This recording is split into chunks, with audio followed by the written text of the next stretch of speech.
So, a little advice for the person that was wondering if they were the asshole for going ahead and rejecting their neighbor's sleepover request because of the factor that you go to school with your neighbor's kid, or, and both the same age, you know, he's autistic, don't know if you are or not. He's got a crush on you, or people are perceiving that he has a crush on you, but he's never vocalized his feelings towards you. All right. And ultimately, people are now spreading rumors, being like, oh, it's got the hots for you, that whole thing. Now teachers are trying to go ahead and pair you up, you know. I'm guessing at this point, too, obviously it's affected your capability as far as grades go, considering the factor that, you know, you pairing somebody up, hopefully he's pulling his weight as far as the work goes. But, yeah, don't feel bad. All right, a few things to end up keeping in mind. First off, people need to get that thinking out of their head that automatically somebody who, you know, deals with a developmental disability, has a crush, that automatically that means that, it's a guaranteed special treatment situation, or that automatically, you know, it's a kid glove situation. Too many people end up going ahead and looking at people with developmental disabilities as well as that's generally disabled, and subconsciously end up infantilizing them, while at the same time not understanding the amount of damage that they end up doing with, their, whether conscious or subconscious, ableism. All right? I mean, ultimately, when somebody has a disability that ends up impacting and impairing not only their purview of life, but, also the way that everybody perceives, that their life is going to end up being, or, what they could have been, ultimately, there's a lot of times that, people will go ahead and make it seem like, the person that has the disability is the problem. Well, a lot of the times, especially people that have worked with special, people with quote unquote special needs, or, learning disabilities or developmental disabilities, a lot of the times they end up going ahead and seeing that person neglected because, the person that's supposed to be the adult in the situation basically ends up having to go through this morning of, why couldn't you be normal? Why did you have to go ahead and be extra work? Why couldn't you be neurotypical?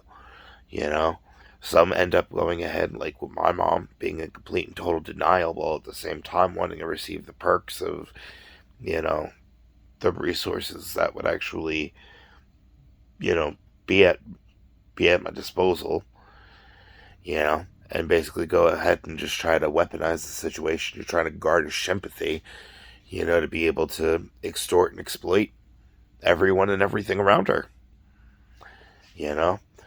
While at the same time, too, ultimately, feeling like the life perspective of being a parent that they so yearned for was completely and utterly robbed away because, the child that they were expecting to get when they ended up having a child was not the child that they ended up getting. The child that they ended up getting was a clear and total disappointment of what the expectations that they went to go have for them was, all because of the factor that they went to go put unrealistic standards and simultaneously be unwilling to actually accept, not only the actual diagnosis, but also, what limitations and capabilities that, that individual ends up having, you know? While at the same time, too, needing to, feeling a need to go ahead and try to invalidate every step of the way, so they end up going ahead and perceiving that, oh, if I don't intervene and try to inject myself where I don't belong, like, for example, my developmentally delayed child's life, as far as romantic life, then they will not be able to in any way, shape, or form be able to have any type of romantic connection, and if I don't go ahead and do what I can to be able to, try to make them have a romantic life, whether they're satisfied with or without one, and try to go ahead and rush them along on the timeline that I want them to be on, as far as trying to get them to have the quote unquote American dream, white picket fence, that whole, vision that they end up going ahead and perceiving that is the only type that should end up being a goal for somebody, then automatically, they're going to go ahead and, because of, not being at the same pace in life as everybody else, they're going to go ahead and end up being the 40-year-old living in the parents' basement. They're not going to be able to get to retire. Funny thing is, a lot of the times, I'm only speaking in this personal experience of mine, my family didn't realize exactly how much they fucking needed me. They wanted to push me out. They wanted to go ahead. I mean, shit. They ended up going ahead and using me to not go to prison for identity theft and tax evasion and fraud. So, now they're kind of at my mercy, and they're pretty pissed off at that. So the only thing that they've had is to go spread lies, to go ahead and try to extort me. While at the same time, the legal system has said, yeah, no, we know what you put him through. You do realize, like, financially abusing and exploiting, somebody with a disability, and going ahead and, civil rights violations, the violations against the Americans with Disabilities Act that you ended up committing, y'all can go to prison. So at this point, legal system's kind of just like, why the fuck shouldn't we throw you in prison? And they're, pretty much their only excuse is, I'm an American loving, God fearing American. Patriotism. That's literally the straws that my family's grasping at this point. So all I'm saying is, ultimately, understand the best service that you could end up doing in the situation. Don't feel bad about going ahead and, letting them know, hey, listen, uh, I don't view your offspring that way.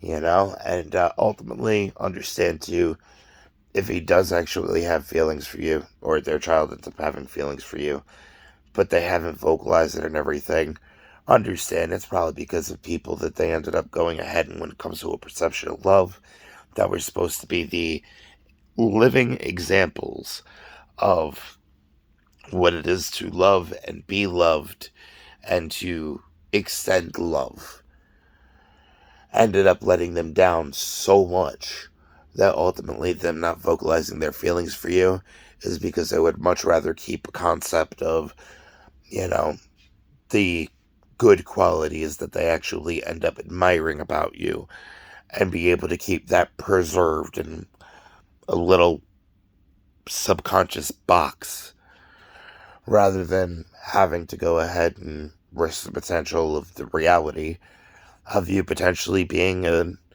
abusive, controlling, manipulative monster, like ended up being the examples of the people that were supposed to love them. That's usually the root of the unrequited love thing, but I'm just saying, you know, apparently awareness and self-awareness and situational awareness, despite, social delays, apparently they don't mix well, and automatically it's perceived as, you know, can't get by in life whatsoever, with being able to just be like, yeah, no, these were the traits that I actually admired about this person. I viewed them in the light of them being a good person. I don't want to run the risk of potentially being wrong about them being a good person, because when I have assumed in the past, or have been told by somebody that they were a good person, I have been horribly let down time and time again, at the very detriment of my life, my safety, and my finances, and any type of stability, any type of foundation whatsoever getting ripped out from under me, all because, somebody wanted to make me into a quote unquote easy mark. So just keep that in mind. It's not you. It's literally nosy, busybody fucking, you know, elder generation that wants to go ahead and play matchmaker and try to act like, ultimately they've got a better sense of who's good for you and who's not than you do. When meantime, the people that they usually end up going ahead and trying to gravitate you towards are the ones that behind closed doors are manipulative, abusive, and psychotic as fuck.